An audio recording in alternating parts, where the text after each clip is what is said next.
Scary stories Hindi channel में आप सभी का स्वागत है। चलिए शुरू करते हैं हमारी आज की कहानी। हमारी आज की कहानी का शीर्षक है आत्मा का प्रतिशोध। कबीर लगभग 2 वर्षों के बाद अपने घर सोनपुर लौट रहा था। घर जाने की सबसे मिलने की उसे उत्सुकता इतनी थी कि बिना टिकट लिए ही वह बस में सवार हो गया। यह देखकर कंडक्टर ने कहा कि भाई कहाँ जाना है, आप तो बड़ी जल्दी में हो। यह सुनकर कबीर मुस्कुराते हुए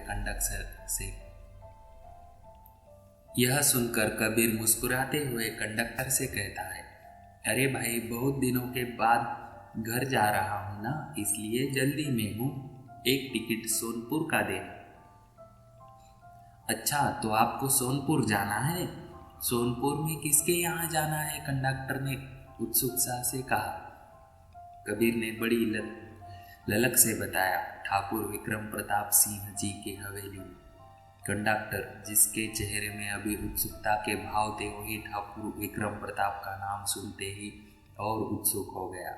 अच्छा तो आपको हवेली जाना है? आपके कोई रिश्तेदार है क्या ठाकुर साहब? कंडक्टर ने पूछा। कबीर ने मुस्कुराते हुए बताया, ठाकुर साहब जी मेरे पिता है और मैं उनका बड़ा बेटा कबीर हूँ। यह सुनते ही कंडक्टर बाबू वहाँ से चंपत हो गए। यह देखकर कबीर को बहुत आश्चर्य हुआ। अपना सामान बस में रख कर अपनी सीट में बैठ गया। कबीर ने बस में बैठे हुए अन्य यात्रियों को देखा। बस लगभग भर चुकी थी। कबीर खिड़की से बाहर झांकने लगा। वह फिर से घर लौटने की खुशी में रोमांचित हो उठा और पुरानी यादों में खोता चला गया। लगभग 3 वर्ष पूर्व की बात है। कबीर बहुत शर्मीले और अंतर्मुखी स्वभाव का 25 वर्षीय नौजवान था। अपने शर्मीले स्वभाव के कारण लोगों से जल्दी बता घुलता मिलता नहीं था। वही उसके विपरीत उसका छोटा भाई समीर बहुत ही हंसमुख और चंचल स्वभाव का था। लेकिन दोनों भाइयों में इतना प्यार था कि सभी लोग उन दोनों को राम लखन की जोड़ी समझते थे। कबीर के पिता ठाकुर विक्रम प्रताप सिंह सोनपुर के जमींदार थे और सबसे संपन्न व्यक्ति भी थे। उनके व्यक्तित्व के कारण आसपास के लोगों में उनका डर कायम था। ठाकुर साहब की पत्नी रुक्मणी देवी ठाकुर साहब के ही रंग में रंगी थी। मतलब उनके अंदर भी अपनी संपन्नता का बहुत घमंड था, लेकिन माता पिता के बिल्कुल विपरीत थे उनके दोनों बेटे। एक इतना सौम्य और दयालु हृदय के ही देव भी मात खा जाए, और एक इतना जोशीला और हंसमुख के रोते को भी हंसा दे। कबीर अपने परिवार के बारे में सोच ही रहा था कि उसे एहसास हुआ कि उसके कंधों में किसी ने हाथ रखा और जोर से दबा दिया हो। उसने फुर्ती से पलट कर देखा, लेकिन उसके पीछे कोई नहीं था, बल्कि पीछे बैठे यात्री आश्चर्य से कबीर को देखने लगे। कबीर सबका गया और फिर से संभल कर बैठ गया। इन सब के बीच उसने खिड़की से बाहर जाकर तो बस चल दी और काफ़ी आगे निकल आई थी। अब बस हरियाली वाले रास्ते पर चल रही थी। यह हरियाली तो कबीर की जान थी। उसे प्रकृति से बहुत प्यार था। पेड़ पौधों, सुंदर प्राकृतिक दृश्यों को निहारना उसे बेहद पसंद था। और पसंद भी क्यों ना हो, आखिर पला बड़ा प्रकृति के आसपास ही था, क्योंकि कबीर के पिता की हवेली सोनपुर के जंगलों के एकदम किनारे बनी हुई थी। जंगल का अधिकतर हिस्सा ठाकुर साहब की जायदाद का हिस्सा था। इसलिए कबीर छोटे से ही अपने पिता के साथ अक्सर जंगल जाया करता था। अपनी हवेली से भी वह जंगल को बड़े प्यार से निहारा करता था। कबीर खिड़की के बाहर प्रकृति के नज़ारों को देखकर बहुत खुश हो रहा था और सोच रहा था कि अभी सूरज ठीक सर के ऊपर है, मतलब सोनपुर पहुँचते पहुँचते शाम हो जाएगी। कबीर फिर से अपनी यादों में खो गया। कबीर जब भी उदास होता था तो हवेली की छत पर आकर खड़ा हो जाता और जंगल की तरफ देखता रहता। ऐसे ही एक दिन कबीर थोड़ा उदास होकर छत पर बैठा था कि तभी किसी ने आवाज़ दी, कबीर, ओ कबीर। कबीर ने पलट कर देखा तो दीपक था। दीपक ठाकुर साहब के यहाँ काम करने वाला एक नौजवान युवक था। तो वह नौकर लेकिन कबीर उसे अपने भाई जैसे ही प्रेम करता था। दीपक को देखकर उसे थोड़ा सुकून मिला और वह बोला, क्या हुआ दीपक? अरे कुछ नहीं, काम से आया था तो सोचा तुमसे भी मिल लूँ, लेकिन तुम तो जहाँ छत पर हो एकदम उदास गुमसुम से, दीपक ने कहा। यह सुनकर कबीर बोला, अरे क्या बताऊँ, बस अपनी पढ़ाई को लेकर थोड़ा परेशान हूँ। पीजी तो शहर से कर ली है, लेकिन मैं आगे बाहर जाकर पढ़ना चाहता हूँ। बाहर की दुनिया भी देखना चाहता हूँ। देखो किस्मत साथ देगी तो इसी साल विदेश जाने का रास्ता साफ हो जाए और मैं अपनी पढ़ाई वहीं करूँ। अच्छा तो जनाब इसलिए परेशान है? मुझे लगा कि कहीं साहब को प्यार व्यार तो नहीं हुआ। लेकिन यहाँ तो कबीर बाबू कबीर ही रह गए, दीपक ने हंसते हुए कहा। अरे यार, प्यार और मुझे कभी हो ही नहीं सकता, क्योंकि तुम तो जानते हो ना मैं कैसा हूँ। और वैसे तो तुम्हें सोनपुर की कोई लड़की ऐसी दिखती भी है जो मुझे प्यार करे? यहाँ तो लोग पिताजी के नाम से ही इतना डरते हैं, तो प्यार तो दूर की बात है। अच्छा चलो छोड़ो यह सब बातें, तुम मेरे साथ जंगल चलोगे? ठाकुर साहब का कुछ काम है, मैं तो उसी तरह जा रहा हूँ, शायद तुमको वहाँ जाकर कुछ अच्छा लगा। दीपक ने कहा। यह सुनकर कबीर फुर्ती से उठा और चलते हुए बोला, हाँ क्यों नहीं, मैं भी साथ चलता हूँ। वैसे भी बहुत दिनों से जंगल के अंदर से दर्शन नहीं हुए। कबीर और दीपक बातें करते करते कब जंगल के काफी अंदर तक पहुंच गए उन्हें पता ही नहीं चला। अचानक दीपक रुकता है और कहता है, अरे यार हम तो बहुत आगे आ गए, मुझे तो दूसरी तरफ मजदूरों का काम देखने जाना था, लेकिन हम बातें करते हुए यहाँ तक पहुँच गए, अब तो दोबारा पीछे लौट कर जाना पड़ेगा। हम काफ़ी घने जंगल में आ गए हैं। कबीर भी काफ़ी थक चुका था, इसलिए दीपक ने कहा, दीपक तुम जाओ अपने काम पर, लेकिन मैं थोड़ा सुस्ता लेता हूँ और फिर वापस हवेली चला जाऊँगा। दीपक ने भी हामी भर दी और वहाँ से चला गया। अब कबीर बिल्कुल अकेला था। बहुत देर वह इधर उधर देखता रहा, लेकिन उसको वापस जाने का मन नहीं हो रहा था। उसने सोचा क्यों न जंगल के इस भाग को भी देख लिया जाए। वह पहले कई बार यहाँ आ चुका था, लेकिन जंगल के इस भाग से कभी ठीक से उसका परिचय नहीं हुआ था। यह सोचकर वह वापस हवेली जाने के बजाय और आगे घने जंगल में बढ़ने लगा। काफ़ी आगे जाने के बाद उसे कल कल करती हुई किसी जलधारा की आवाज़ सुनाई दी। कबीर ने सोचा, लगता है पास में कोई नदी है। इससे पहले वह यहाँ नहीं आया था और उसे इस नदी के बारे में बिल्कुल भी पता नहीं था। अरे वाह, यह तो सचमुच में नदी है। कबीर वहाँ का नज़ारा देखता ही रह गया। कितना सुंदर दृश्य है। प्राकृतिक का एक अत्यंत मनोरम दृश्य, कलकल करती हुई नदी और नदी में एकदम साफ जल जिसमें अपनी परछाई भी देखी। बहुत देर तक कबीर कभी नदी में तो कभी आसपास देखता रहा। फिर उस नदी के किनारे पर पड़े हुए पत्थरों के ऊपर बैठ गया और अपने पैर नदी में डाल दिए। थके हुए पैरों को जैसे ही ठंड पानी का स्पर्श मिला, आनंद ही आ गया। शीतल जल का जादू ही ऐसा था जिस कबीर ने उसी जल से अपना चेहरा भी धो लिया और शांत होकर बैठ गया। अभी उसे बैठे हुए 5 मिनट ही हुए थे कि नदी की दूसरी तरफ से कुछ लड़कियां बातें करते हुए नजर आई। उनके हाथों में मटके देख कबीर को बहुत आश्चर्य हुआ कि सूने जंगल में यहाँ लड़कियां क्या कर रही है, लेकिन उसके प्रश्नों का जवाब कौन देगा उसे, वह तो अकेला था। तभी बस अचानक जोरदार झटके से रुकी और कबीर का सर आगे वाली सीट पर जा लड़ा। कबीर जैसे ही नींद से जागा, अरे क्या हुआ ड्राइवर साहब, भला ऐसे बस कोई रोकता है? लग जाती तो, कबीर चिल्लाते हुए कहा।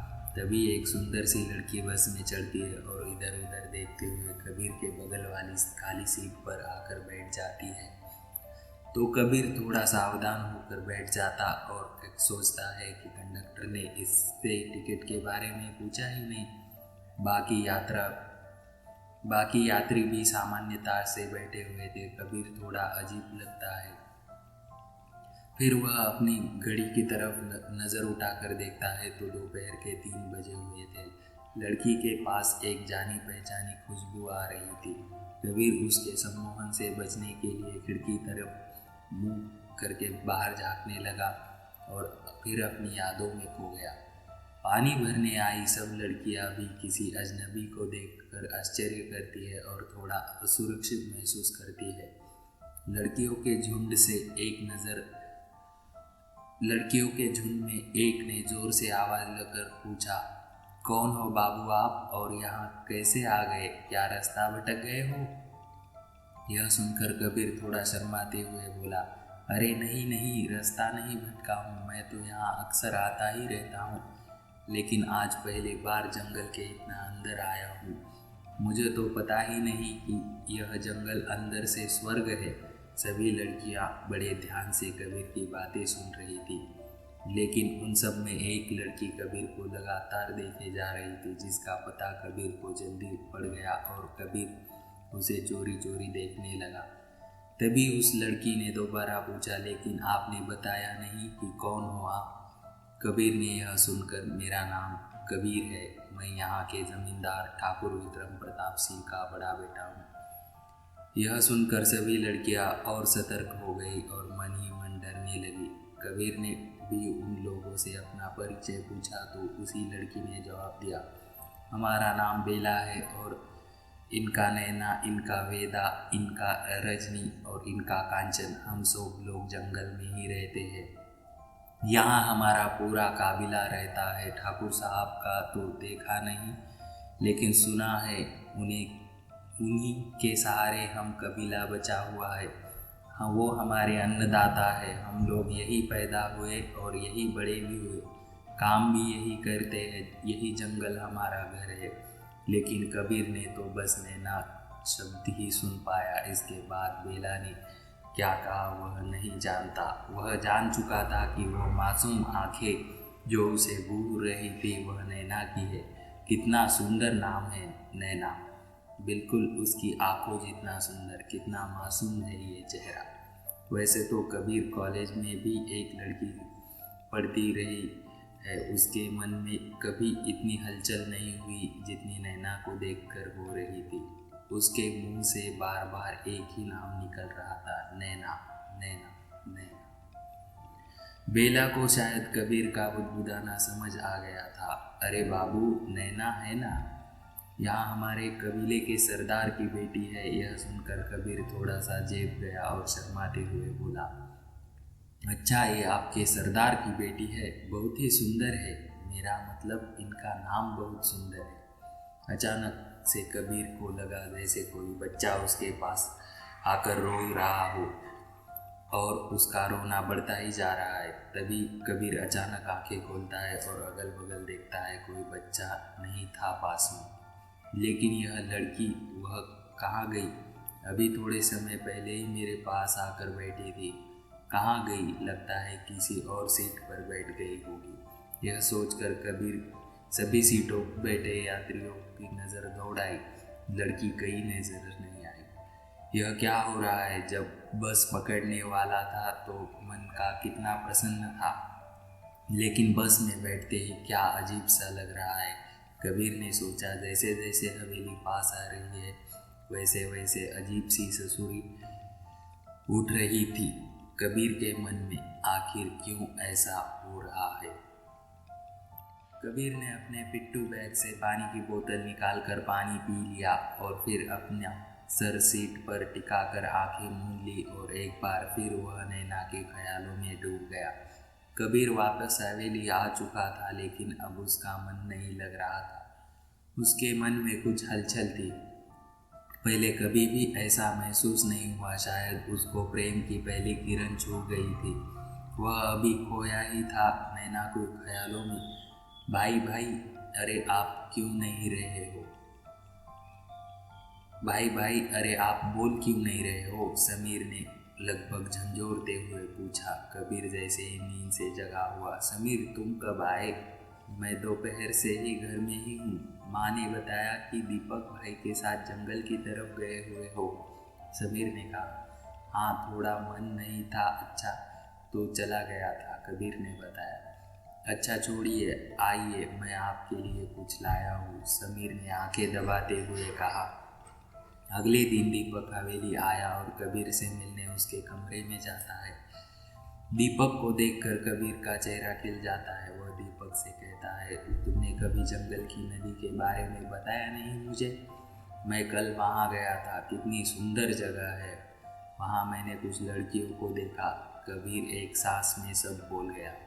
कबीर की बात सुनकर दीपक ने बोला, हाँ मुझे तो सब पता है जंगल के बारे में, लेकिन कभी तुम्हें बताया नहीं, कभी जिक्र नहीं हुआ वहाँ का। नदी के उस पार तो एक कबीला भी रहता है। वहाँ के आदमी तो ठाकुर साहब के लिए जंगलों में काम करते हैं।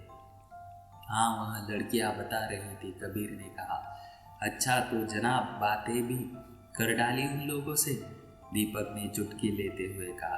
दीपक की बात सुनकर कबीर शर्मा गया और बोला, अरे यार मैं तो नदी की बात कर रहा हूँ और तुम भी ना। नदी? कौन सी नदी? समीर ने पीछे से आकर कंधे पर हाथ रखा। कबीर ने लपक के समीर के नदी के बारे में बताया। समीर ने भी कभी नदी देखने की जिद करने लगा। कबीर तो जैसे यहाँ चाह रहा था फिर गया। तीनों चल दिए जंगल की तरफ। नदी के किनारे का दृश्य बहुत ही रमणीक था। समीर तो जैसे पागल हो गया और बच्चों की तरह ताली पीटते हुए बोला, अरे वाह भाई, यह तो कितनी सुंदर जगह है। मैं तो अपने आप को रोक नहीं पा रहा हूँ और जल्दी जल्दी अपने कपड़े उतारने लगा। यह देखकर कबीर ने कहा, अरे यह क्या कर रहे हो, चुपचाप अपने कपड़े पहन लो। यहाँ लोग पानी भरने आते हैं और तुम यहाँ नहाने की सोचना भी मत। क्या भाई, अभी तो नहीं, यहाँ मैं खुद को रोक नहीं सकता हुआ, कहते हुए समीर नदी के पानी में उतर जाता है। दीपक चिल्लाते हुए कहता है, समीर ज़्यादा अंदर मत जाना, बीचों बीच पानी बहुत गहरा है। समीर नदी के पानी से खेलने लगता है। तभी लड़कियों का झुंड नदी की तरफ आते दिखाई देता है। कबीर समीर से बाहर निकलने को कहता है, लेकिन वह सुनता नहीं है। तब लड़कियां पास आ जाती है और समीर को नदी के अंदर देख वही खड़ी हो जाती है। ये देखकर समीर जोर से बोलता है, अरे देवियों, आप सब रुक क्यों गई? मैं कोई पानी का मगरमच्छ तो नहीं कि आपको खा जाऊंगा। अपना पानी भर लीजिए। सभी लड़कियां समीर की बात सुनकर एक दूसरे को देखने लगती है। तब दीपक, जो उन लोगों को पहले से जानता था, बोला, अरे बेला, आओ भर ले पानी। यह ठाकुर साहब के छोटे सपूत और बहुत जिद्दी है, यह पानी से नहीं निकलेंगे। सभी लड़कियां शर्माती हुए पानी भरने लगती है, लेकिन नैना तो जब से आई थी कबीर को ही घूरे जा रही थी और कबीर भी नैना की आंखों में खो गया था। लेकिन पानी भर चुकी और थोड़ी सामान्य से बातचीत कर के बाद वह सब चली गई। कबीर दूर तक नैना को जाते हुए देखता रहा। समीर पानी से निकल आया था और अपने कपड़े पहन चुका था। तीनों अपनी हवेली में आ चुके थे। अब तो कबीर लगभग रोज का नियम बना गया था, दिन को जंगल जाने की धुन और रात भर नैना के ख्यालों में खोए रहना। एक रात कबीर खाना खाकर हवेली के छत में टहल रहा था कि तभी उसे जंगल की ओर से किसी लड़की के चीखने और चिल्लाने की आवाज़ सुनाई देती है। पहले तो उसे भ्रम का एहसास होता है, लेकिन कुछ देर बाद किसी लड़कियों के चीखने की आवाज़ आती है। कबीर को लगता है कि जैसे कोई मुसीबत है। वह जल्दी भागकर नीचे आता है और अलमारी से टॉर्च निकालकर हवेली के गेट के पास आता है। दोनों दरबान नींद के झोंके ले रहे थे। तभी कबीर भाग पर आते देखकर डर जाते हैं। उन्हें लगता है कि उनकी चोरी पकड़ी गई। लेकिन यह क्या, माँ से कुछ मत कहना, कहते हुए कबीर गेट के बाहर निकल जाता है। कबीर जंगल के अंदर आ जाता है, लेकिन चांदनी रात में कुछ भी दिखाई नहीं देता। फिर बचाओ बचाओ की आवाज़ सुनाई देती है। लड़की की आवाज़ सुनकर कबीर थोड़ा घबरा जाता है। इतनी रात को लड़की क्या कर रही है घने जंगल में? कबीर आवाज़ आने की दिशा में भागता है और अचानक आंखों के सामने का दृश्य देखता है तो सहम जाता है। सामने कोई आदमी किसी के साथ ज़बरदस्ती कर रहा था और पास में एक लड़की ज़मीन पर पड़े हुए अपनी सहायता के लिए किसी को पुकार रही थी। समीर टॉर्च की रोशनी सामने डालता है, लेकिन यह क्या, यह तो नैना है जिसके ऊपर यह हैवान सा आदमी चढ़ा हुआ है और पास में बेला भी घायल पड़ी हुई है। कबीर का खून खौल उठता है और वह शेर की तरह दहाड़ता हुआ उस आदमी के ऊपर टूट पड़ता है। दोनों में जोर से हाथापाई होने लगती है। कबीर गुस्से में उससे कहता है, तूने मेरी नैना को छुआ, नैना सिर्फ और सिर्फ मेरी है, तेरी हिम्मत कैसे हुई उसे हाथ लगाने की। उस आदमी को मारते मारते कबीर जोर से एक पेड़ के पास ले जाता है और उसके बाल पकड़कर उसका सर पेड़ से लड़ा देता है। सिर पर चोट लगने से वो आदमी बेहोश हो जाता है। कबीर उस आदमी को वहीं छोड़कर जल्दी नैना के पास जाता है जो बेहोश हो चुकी थी। पास में बैठी बेला बोल रही थी। कबीर को कुछ समझ नहीं आता है कि यह सब क्या था। वह नैना के सिर को अपनी गोद में रख लेता है। उसका मासूम सा चेहरा पकड़कर कबीर भी रोने लगता है। यह सब क्या है बेला, तुम इतनी रात में इस तरह यहाँ? यह आदमी कौन था? और नैना, नैना कुछ नहीं होना चाहिए, नहीं तो मैं उसके बिना नहीं रह पाऊँगा। बहुत प्यार करता हूँ मैं नैना से, कहते हुए नैना को बेहोश शरीर को खुद सिमट लेता है। बाबू, नैना मन ही मन चाहने लगती है। उसने भी अपने मन बना लिया था। यह आदमी हमारे कबीले का जगत है जो हमेशा नैना के पीछे लगा रहता है। उसने सरदार को भी झांसे में लेकर नैना से शादी का मन बना लिया था, जिसकी भनक मुझे लग गई और मैंने नैना को ज़बरदस्ती अपने आप से मिलने को कहा था, लेकिन दिन भर इसकी नज़र नैना पर लगी रहती है। तो मैंने सोचा क्यों ना हम लोग रात को हवेली जाए और आपसे मिलकर सब कुछ बताए। यह सोचकर हम लोग कबीले से निकले तो लेकिन इस दुष्ट ने हमें शायद देख लिया और चोरी से हमारा पीछा कर रहा था और मौका देखकर नैना को परेशान करने लगा। वह तो भला हुआ आपका कि आप आ गए और नैना को बचा लिया, नहीं तो न जाने आज क्या हो जाता, बेला ने रोते हुए कहा। तभी हवेली के दरबान शेर सिंह बंदूक लेकर आ जाता है। वह वहाँ का नज़ारा देखकर परेशान होते हुए कहता है, मालिक यह सब क्या है? आप अकेले ही यहाँ आ गए? मुझे चिंता होने लगी। ठाकुर साहब को पता चला तो मुझे नौकरी से निकाल देंगे। कबीर बोला, मैं ठीक हूँ, देखो मैं इन कबीले तो छोड़ आता हूँ, तुम वापस जाओ। नहीं साहब, मैं आपके साथ चलूँगा। नहीं, रात में कौन छुपा बुढ़ा हो? शेर सिंह ने कहा, अच्छा ठीक है, कहकर कबीर ने नैना को गोद में उठाया और बेला को पीछे चल दिया। नैना को कबीर को गोद में उठाए कबीला पहुंचा तो वहाँ लोगों ने देख लिया और आपस में खुसुर हुई कबीर के पास आ गए।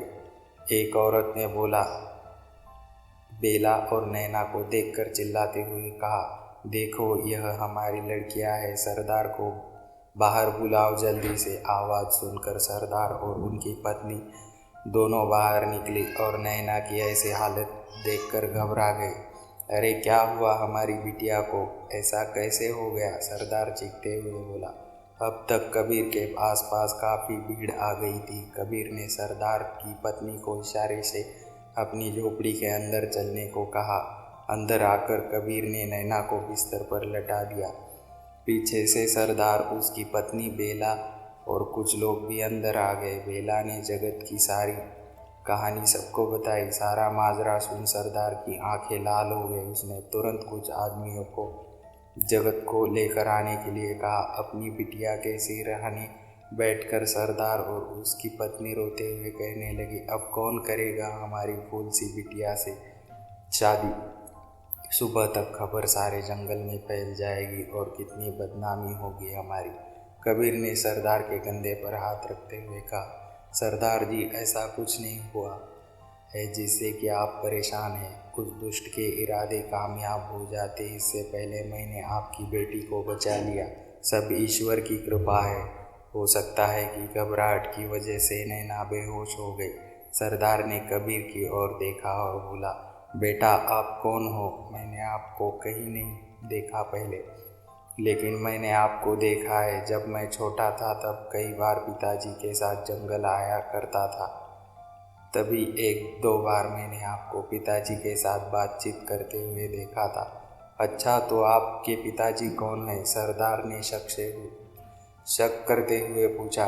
ठाकुर विक्रम पिता ठाकुर विक्रम प्रताप सिंह जी का बड़ा बेटा हूँ, कबीर ने बताया। आप ठाकुर साहब के बेटे हैं? सरदार ने आश्चर्य से कहा। अरे मालिक, आपको तो हमारे लिए परेशान होना पड़ा, इसके लिए माफ़ कर दीजिएगा। अरे कैसी बात करते हैं, यह तो मेरा फ़र्ज़ था। फिलहाल आप परेशान ना हो, सब ठीक हो जाएगा, कबीर ने सरदार को दिलासा देते हुए कहा। बेटा, आप हम लोगों के नियमों को नहीं जानते। दुनिया बहुत आगे निकल चुकी है, लेकिन हम लोग आज भी बहुत संकीर्ण सोच के साथ हैं। अब नैना की बदनामी करते हुए लोगों का मुंह नहीं थकेगा और कोई भी मेरी बच्ची से शादी नहीं करेगा। आज जगत ने यह हरकत की है कि कल दूसरा कोई और करेगा, सरदार ने दुखी होकर कहा। कबीर ने दोबारा समझाया, आप किस युग में जी रहे हो? ज़माना इतना आगे पहुंच गया है। आपकी बेटी पूरी तरह से पाक साफ है, उसकी शादी में कोई रुकावट नहीं आएगी। और अगर आपको फिर भी संदेह है तो मैं नैना से शादी करने को तैयार हूँ। सरदार को जैसे बिजली का झटका लगा। वह संभलते हुए बोला, यह क्या कह रहे हैं आप? जानते हैं ना हम लोग कौन हैं? हमारी आपकी बराबरी नहीं है। ठाकुर साहब कभी इस रिश्ते के लिए तैयार नहीं होंगे। पिताजी के बारे में आप सोचना छोड़ दो, मैं कल ही उनसे बात करूँगा, कबीर ने कहा। तभी कुछ लोग जगत को लेकर आते हुए देख उनमें से एक बोला, सरदार, इसकी तो सांसें ही नहीं रही है, यह तो मर गया है।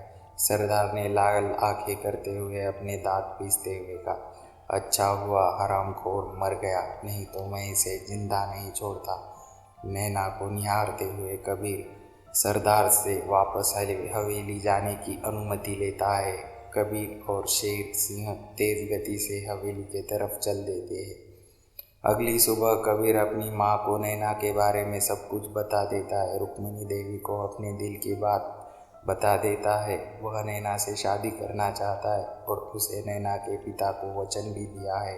लेकिन रुक्मिणी देवी यह सब सुनकर गुस्से में तमतमाने लगती है और कहती है, यह शादी नहीं हो सकती। वह लोग बहुत छोटे लोग हैं। क्या तुम अपने खानदान, अपने रुतबे, अपने हैसियत के बारे में नहीं जानते? मैं क्या कोई भी इस रिश्ते के लिए तैयार नहीं होगा। तुम्हारे पिताजी को पता चलेगा तो वह बहुत ही नाराज़ होंगे। और वैसे भी तुम्हारे पिताजी ने तुम्हारा रिश्ता अपने दोस्त की बेटी के साथ तय कर दिया है, इसलिए तुम बेकार सी लड़की के बारे में सोचना बंद करो।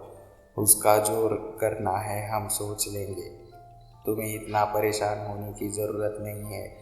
लेकिन कबीर जिद पर अड़ जाता है। ठाकुर विक्रम प्रताप सिंह इस बारे में पता चलता है तो उनका गुस्सा 7वें आसमान पर पहुंच जाता है। उन्होंने कबीर को ऐसी अपेक्षा कभी नहीं की थी, उनका बेटा इस तरह उनकी इज्जत से खेलेगा। उन्होंने कबीर को पहले प्यार से अपने और फिर गुस्से में हर तरह से समझाया और अपने रुतबे का भी वास्ता दिया, अपने खानदान का भी वास्ता दिया, माता पिता का वास्ता दिया, लेकिन कबीर किसी की सुन नहीं रहा था। ठाकुर साहब ने कबीर से कहा कि मैंने तुम्हारा रिश्ता अपनी दोस्त की बेटी के साथ तय कर दिया है और मैंने ज़ुबान दे दी है। तुम जानते हो कि मैं कह देता हूँ वह करके ही रहता हूँ। तुम्हारी शादी मेरे दोस्त के बेटी सिमरन के साथ होगी, इसलिए तुम उस लड़की के बारे में सोचना बंद कर दो। लेकिन कबीर भी बहुत जिद करता रहा, नैना के साथ ही शादी करेगा, उसने भी वचन दिया है। समीर बहुत देर तक सब लोगों की बातें सुन रहा था। बीच में बोलते हुए अपने पिता से कहता है कि पिताजी, अगर अपने दोस्त को वचन दिया है तो क्यों ना आप मेरी ही शादी अपने दोस्त की बेटी के साथ कर दीजिए। बात तो वही होगी कि आप अपने किसी एक बेटे की शादी तो कर ही रहे हैं, तो भाई की शादी करने से अच्छा है कि आप मेरी शादी कर दीजिए। भाई जिससे शादी करना चाहते हैं उसी से कर लेने दीजिए ना। काफ़ी बहस के बाद रुक्मिणी देवी आंखों से पता समझ पति को समझाती है और फिर ठाकुर साहब कुछ देर बाद शांत हो जाते हैं और अपने कमरे में चले जाते हैं। उनके पीछे पीछे उनकी पत्नी भी चल देती है। रुक्मिणी देवी बच्चों का हवाला देकर ठाकुर साहब को समझाती है। काफ़ी कहा सुनी के बाद ठाकुर मान ही जाते हैं। फिर शुभ मुहूर्त देखकर कबीर और नैना, सिमरन और समीर की शादी हो जाती है। आखिर कबीर ने अपनी नैना को पा ही लेता है। कबीर खुश था अपनी नैना के साथ पाकर। दोनों मिलकर बहुत सुंदर और हसीन सपने सजोते हैं। दोनों उम्र भर और सातों जन्म साथ निभाने का वादा करते हैं। अभी शादी को 2 महीने ही बीत गए थे। एक दिन अचानक कबीर को पता चलता है कि उच्च शिक्षा के लिए छात्रवृत्ति मिल गई है और उसे बाहर भेजा जा रहा है। बाहर जाने का रास्ता साफ हो चुका था। यह जानकर कबीर खुश होता है, लेकिन तभी उसे नैना का ख्याल आता है कि नैना अब उसकी ज़िंदगी में उसको छोड़कर कैसे जाएगा। घर में सभी उसको समझाते हैं कि 2 साल की तो बात है, इसके बाद तो साथ रहना है, लेकिन कबीर नहीं तैयार होता। रुक्मिणी देवी ने नैना से कबीर के बारे में बात की और उसे समझाया कि वह कबीर को समझाए अपने भविष्य के लिए कोई भी गलत फैसला ना ले। 2 साल की तो बात है, फिर वह तुम्हारे साथ ही रहेगा। क्यों ना तुम उसको समझाओ कि इस समय उसके लिए उच्च शिक्षा बहुत ज़रूरी है। नैना, जो बहुत सीधी सादी भोली भाली लड़की थी, उसको अपनी सासू माँ की बातें थोड़ी बहुत समझ आई और उसने कबीर को जाकर समझाया, 2 साल की बात है और आप अपनी पढ़ाई पूरी कर लीजिए, फिर हम लोग साथ रहेंगे। लेकिन नैना कुछ पाता उससे नैना ने तपाक से कहा, आपको मेरी कसम, तो कबीर को जाना ही पड़ेगा। समीर के हाथों नैना की मदद जिम्मेदारी देकर एक दिन उच्च शिक्षा के लिए बाहर चला जाता है। अचानक कबीर को लगता है कि उसके कंधे को कोई जोर से पकड़ कर हिला रहा है। उठो उठो, अरे उठो भाई। कबीर ने देखा कि बस सोनपुर पहुंच चुकी थी। बस यात्री उतर गए, वही केवल बस में बैठा था। बस का कंडक्टर उसे उठा रहा था। कबीर ने झट से अपना बैग लेकर निकला और बस से उतर गया। सोनपुर पहुंच उसे बहुत अच्छा लग रहा था, क्योंकि इतने दिनों बाद वह अपनी नैना अपने प्यार से मिलेगा। कितने लंबे इंतज़ार के बाद वह नैना को देखेगा, यह सोचकर कबीर बहुत रोमांचित हो उठा। इधर उधर नज़र दौड़ाने लगा। अभी तो कोई नहीं आया। समीर कहाँ है? उसको तो टाइम से आ जाना चाहिए था। शाम के 6 बज चुके थे। बस ठीक टाइम पर आ गई है, लेकिन वहाँ कहाँ है? तभी उसने देखा कि जो लड़की बीच रास्ते में बस चढ़ गई थी वह दुकान के पास बैठी हुई थी। बहुत आश्चर्य हुआ। उसे कुछ समझ नहीं आ रहा था। वह लड़की के पास जाकर बोला, मैडम, आप तो शायद वही है ना जो बस में मेरे पास आकर बैठी थी। लेकिन अपना सिर ऊपर करके कबीर की ओर देकर बोला, हाँ मैं वही हूँ, आपके पास बस में बैठी थी, लेकिन फिर मुझे बीच रास्ते में उतरना पड़ा क्योंकि मेरा कुछ सामान पीछे ही रह गया था, इसलिए मैं दूसरी वाली बस से आई।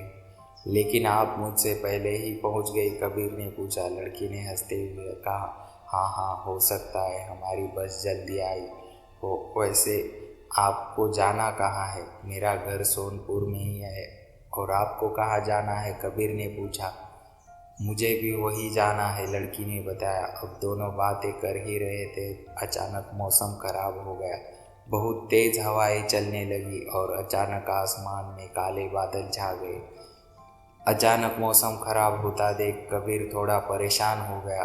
कुछ साधन न देखकर उसने लड़के से कहा, लगता है मेरा भाई नहीं आ पाएगा, क्यों ना हम दोनों पैदल ही चलते चलते, दूर ही नहीं 1.5 किलोमीटर का ही रास्ता है, अगर यहाँ रुकेंगे तो शायद फंस ही जाएंगे, मौसम बहुत ख़राब होने वाला है। लड़की तैयार हो जाती है। दोनों अपना सामान लेकर सोनपुर की तरफ पैदल चल पड़ते हैं। अंधेरा घिर गया था। दोनों पैदल ही चल पड़े। बिजली चमक रही थी। अचानक कबीर ने चमकती हुई बिजली में उस लड़की का चेहरा देखा तो वह डर गया। उस लड़की का चेहरा एक तरफ से पूरी तरह जला हुआ था। वह थोड़ा घबरा कर पीछे हट गया, लेकिन कुछ समय पहले वह एकदम सामान्य लग रही थी और इसका चेहरा अजीब सा हो गया था। कबीर मन ही मन में थोड़ा घबरा गया, लेकिन अब क्या करे। डरते डरते फिर उस लड़की के साथ चलने लगा। उसे अचानक ठंड लगने लगी। वह लड़की कबीर के कुछ कदम आगे निकल गई। कबीर ने उसे आवाज़ दी। लड़की ने पलट कर देखा तो कबीर की चीख निकल गई। वह इतना डर गया कि उसे लगा मानो उसका कलेजा बाहर निकल आ जाए। कबीर ने देखा उस लड़की का चेहरा पूरी तरह जला हुआ है और आंखें तो चेहरे से बाहर निकल आई है। इतना विभत्स दृश्य देखकर कबीर दर्द से चीखने लगा और वह डर के मारे बेहोश हो गया। कुछ क्षण के पश्चात कबीर को होश आता है तो सामने समीर बैठा हुआ था, जो उसे होश में लाने का प्रयास कर रहा था। कबीर हड़बड़ा कर उठता है और इधर उधर देखने लगता है।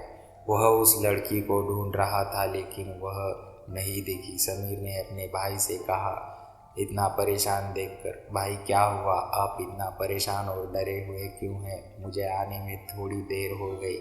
आप मुझे यहाँ रास्ते में बेहोश मिले तो मैं घबरा ही गया था। बताइए क्या हुआ आपको?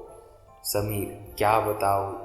जब से बस में बैठा था तब अजीब से लग रहा था, जैसे कोई मेरे साथ हो। अभी थोड़ी देर पहले वह लड़की सोनपुर की थी, मेरे साथ पैदल चल रही थी। वह देखते देखते अजीब शक्ल की हो गई। उसका चेहरा बुरी तरह से जला हुआ था। उसे देखकर मैं इतना डर गया कि अपनी सुध खो बैठा। कबीर ने घबराते हुए कहा। समीर यह सुनकर चौंक उठा, लेकिन कबीर को समझाया कि कोई नहीं, अब सब ठीक है, चलिए घर चलते हैं, घर में सभी आपका इंतज़ार कर रहे हैं। कहते हुए कबीर और समीर कार में सामान रखते हवेली की तरफ रवाना हो गए। रास्ते में कबीर ने अपने आप को सामान्य करने के लिए समीर से सभी का हाल पूछा। फिर नैना के बारे में पूछते हुए कहा, और तुम्हारी भाभी कैसी है? बहुत याद करती होगी ना मुझे? जब से गया हूँ तब से कोई बात भी नहीं हुई, पता नहीं कितनी शर्माती है। खैर अब तो मैं आ ही गया हूँ, अब जी भर के बात करूँगा उससे। समीर कबीर की बात सुनकर थोड़ा परेशान होकर कहते हैं, हाँ आप पहले हवेली तो पहुँचे। थोड़ी देर में दोनों हवेली पहुँच जाते हैं।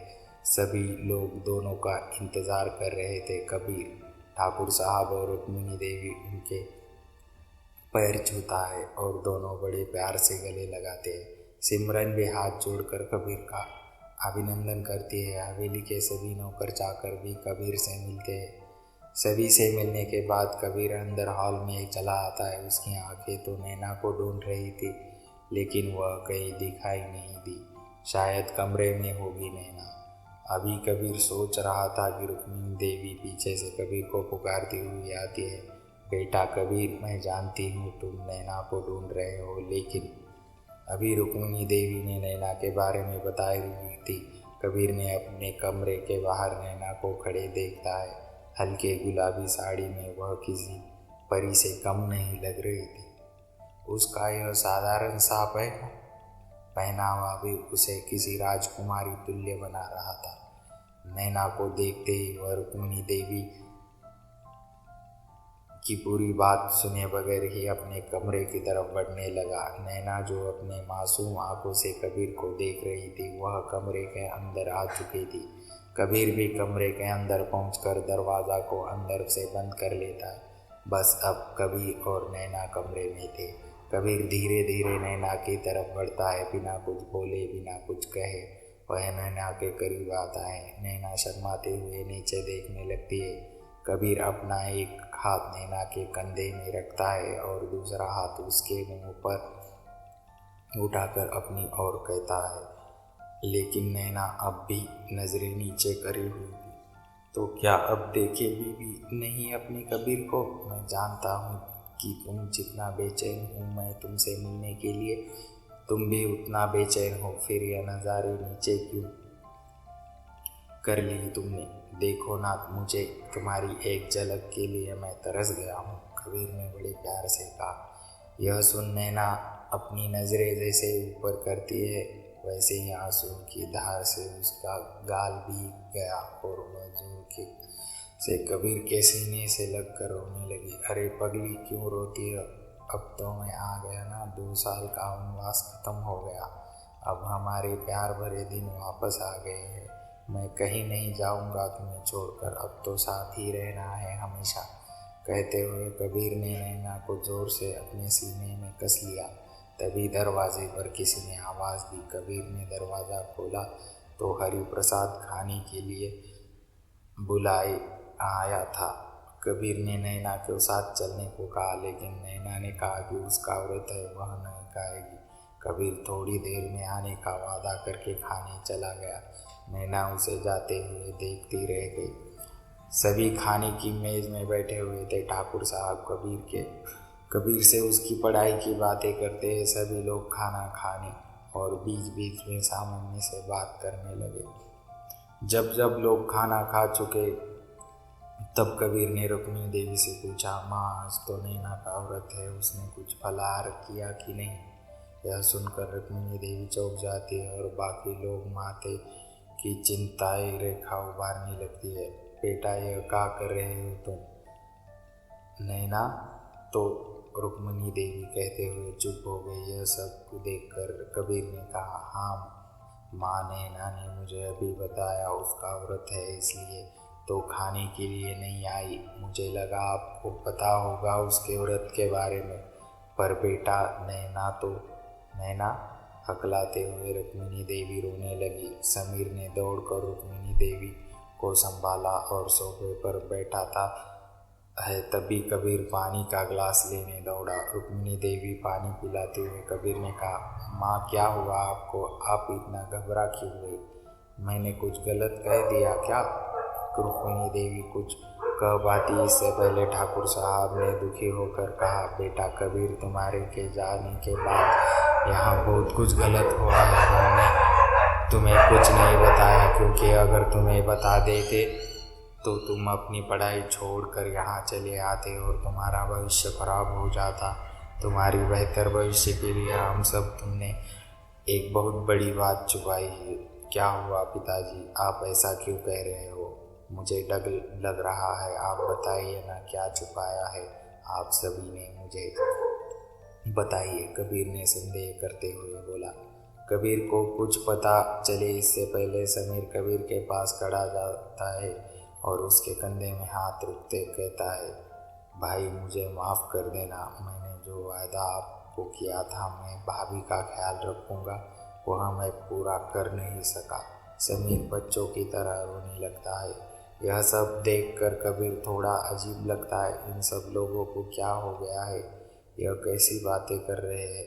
जब कुछ समझ नहीं आता तो झलाते हुए कहता है, कोई कुछ बताएगा भी क्या हुआ है? और तू समीर यह क्यों कह रहा है कि तूने अपनी भाभी का ख्याल नहीं रखा? उसे तो मैं अच्छा भला ऊपर छोड़ कर आया हूँ।